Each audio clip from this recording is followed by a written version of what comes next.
आंबेगाव तालुक्यातील कळंब येथे माजी सरपंचावरती जुन्या वादामधनं धारदार हत्यारानं प्राणघातक हल्ला झालाय। या हल्ल्यामध्ये ते गंभीर जखमी झालेत। त्यांच्यावर पुण्यातील संत ज्ञानेश्वर हॉस्पिटलमध्ये उपचार सुरू आहेत। या प्रकरणी संशयित आरोपी वैभव रामकर याला ताब्यात घेण्यात आलाय, तर मुख्य आरोपी राजेश साळवे आणि त्याचे 2 साथीदार फरार झालेत। पूर्व वैमनस्यातून आंबेगाव तालुक्यातील कळंब येथे माजी सरपंचावरती धारदार हत्यारानं प्राणघातक हल्ला झालाय। या प्रकरणी राजेश दगडू साळवे, वैभव वासुदेव रामकर आणि इतर 2 अनोळखी व्यक्तींच्या विरोधामध्ये मंचर पोलीस स्टेशनमध्ये गुन्हा दाखल झालाय। साळवे यांचे महाळुंगी पडवळ येथे हॉटेल आहे। येथे काम करणाऱ्या कामगारास सोडण्यासाठी कळंब कॉलनी येथे ते गेले होते। दोघांना घरी सोडून परतत असताना कळंब कॉलनी दगडीमळा येथे राजेश साळवे, वैभव रामकर आणि इतर 2 जण यांनी विकास साळवे यांच्यावरती धारदार हत्यारानं वार केलाय। विकास साळवे यांच्या तोंडावर, डोक्यावर, दोन्ही हातावरती, पोटावर वार करून त्यांना जीवे मारण्याचा प्रयत्न करण्यात आलाय। त्यामध्ये ते गंभीर जखमी झालेत। त्यांच्यावरती पुणे येथील संत ज्ञानेश्वर हॉस्पिटल येथे आयसीयू विभागामध्ये उपचार सुरू आहेत। या प्रकरणातील संशयित आरोपी वैभव रामकर याला ताब्यात घेण्यात आलाय। मुख्य आरोपी राजेश साळवे आणि त्यांचे 2 साथीदार फरार झालेत। त्यांना पकडण्यासाठी पोलीस पथकं रवाना करण्यात आली आहेत। साळवे यांच्या पत्नी प्रियंका यांनी याबाबतची फिर्याद दाखल केली आहे। या घटनेचा पुढील तपास पोलीस उपनिरीक्षक गोडसे हे करतायत। माझं नाव बबन प्रभाकर साळवे, मी विकास सदाम साळवेचा चुलत भाऊ। त्या दिवशी तो हॉटेलातली कामवाली बाई भांडी घासणारी घरी सोडवण्यात गेला।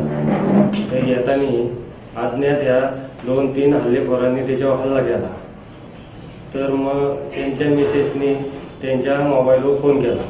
फोन उचली ना, मग एकदा फोन उचलला तर त्याला बोलता येईना। मला फक्त न्यायला या असा बोलत होता। तर मग आमची लेट झाल्यामुळे आमची शोधाशोध चालू झाली।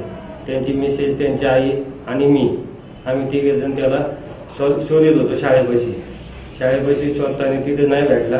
मग आम्ही बोललो का ते एक कामवाली बाई सोडायला गेला, तिकडे आपण पाहून येऊ एकदा। मग त्या दिशेने आम्ही निघालो त्या कामवाली बाईच्या घराकडे। तर तिथं मोटरसायकल उभी होती त्याच्यावर।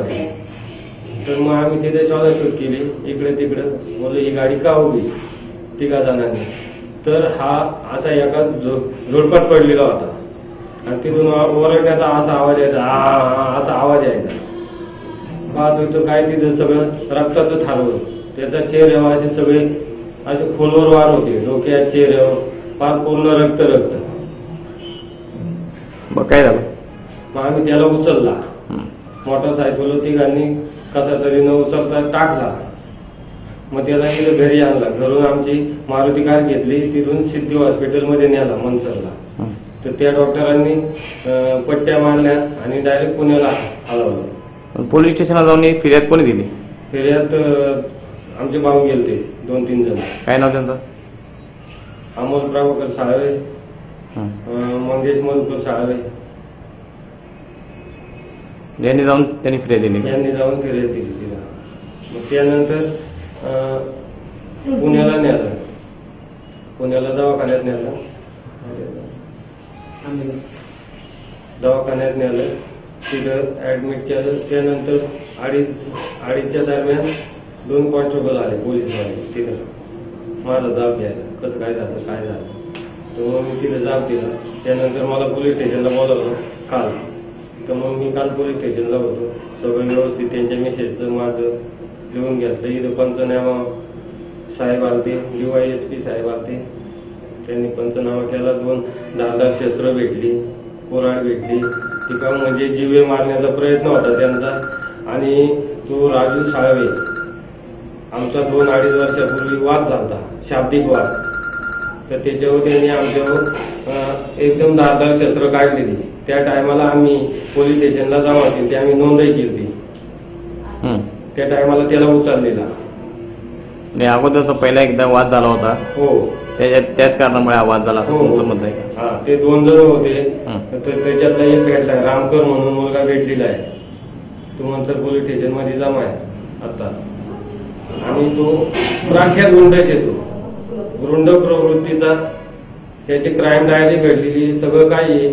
त्याचे गुन्हे भरपूर आहेत. मुंबई ठिकाणी तो तडीपार होता आणि मोठा गुंड आहे तो. दिनेश बानखेले सह स्वप्नील जाधव, C24 तास, मंचर.